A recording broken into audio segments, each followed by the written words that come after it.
बिस्मिल्लाहिर्रहमानिर्रहीम। अस्सलाम वालेकुम स्टूडेंट्स। आज हम चैप्टर 3 का लेक्चर नंबर 8 पढ़ने जा रहे हैं and the topic is binomial nomenclature. What is the meaning of this word binomial nomenclature? We all know that बेटा बाई का क्या मतलब होता है टू, नॉमियल मतलब नेम एंड नॉमेनक्लेचर मीन बेटा it is the system of naming.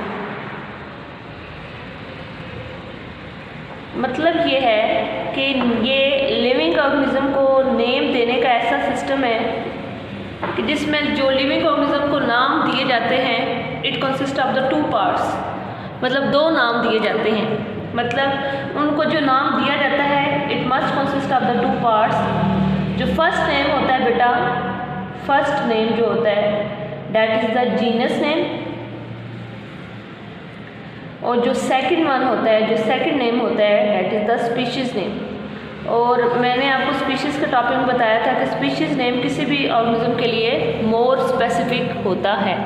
For example हम अपनी पुरानी एग्जाम्पल डिस्कस करते हैं।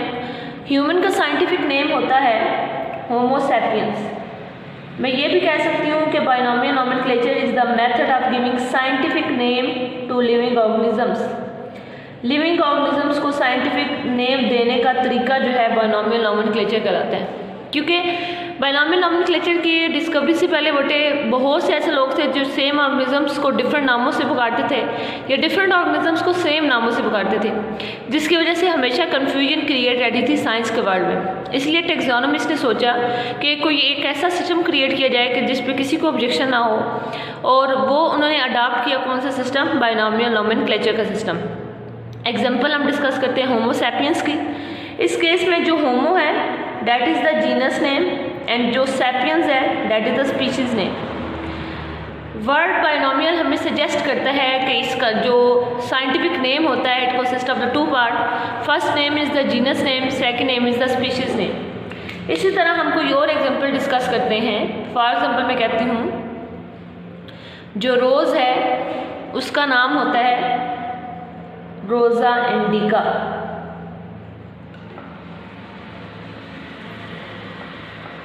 तो रोज़ा बेटा क्या हुआ, जीनस नेम हो गया, और इंडिका क्या हो गया, स्पीशीज़ नेम हो गया।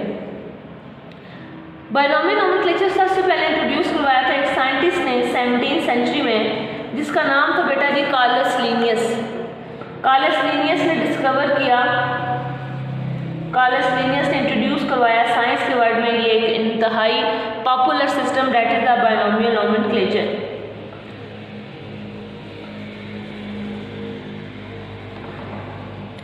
कार्लस लिनियस ने इसके नेमिंग देने के बहुत से रूल्स बनाए, तकरीबन 20 अबव रूल्स हैं बेटा, लेकिन हम अपने लेवल पे चंद ही रूल्स डिस्कस करेंगे। क्या रूल्स बनाए कि किस तरह से ऑर्गेनिजम्स को साइंटिफिक नेम दिया जाता है।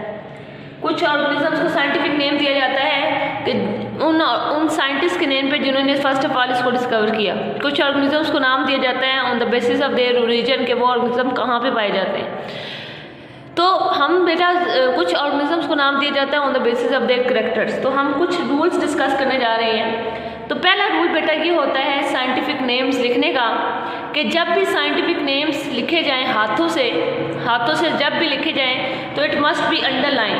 इनको अंडरलाइन करना चाहिए ताकि इनको हम दूसरे वर्ड से डिफ्रेंशिएट बना सकें। और जब भी हम कंप्यूटर में टाइप करते हैं, जब इसका प्रिंट निकाला जाता है तो it must be written in the italics.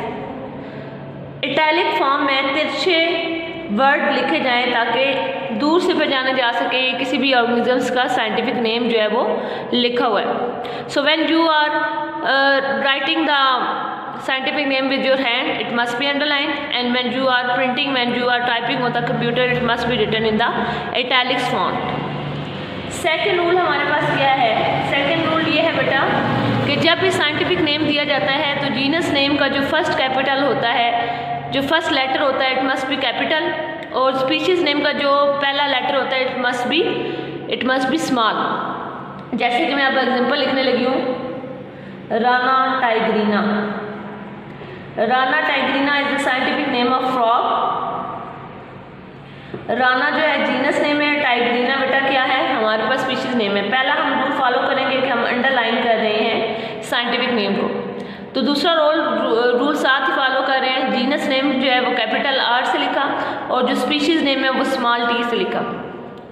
Third rule है जी हमारे पास कि जब भी एक जीनस से रिलेटेड बहुत से ऑर्गेनिजम्स डिस्कस हों, जैसी बातें इस दुनिया में रहने वाले जो ऑर्गेनिजम्स हैं वो आपस में मिलते जुलते हैं, जीनस सेम भी हो सकता है, लेकिन मैंने आपको कहा था स्पीशीज़ जो है वो स्पेसिफिक होती है किसी भी ऑर्गेनिज्म के लिए।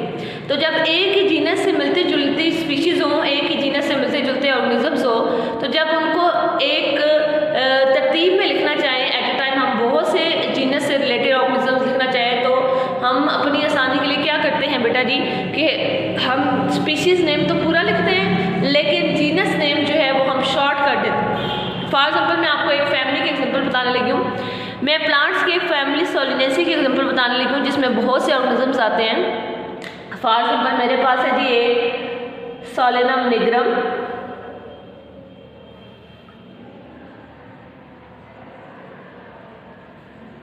एक है जी मेरे पास सोलेनम ट्यूबरसम,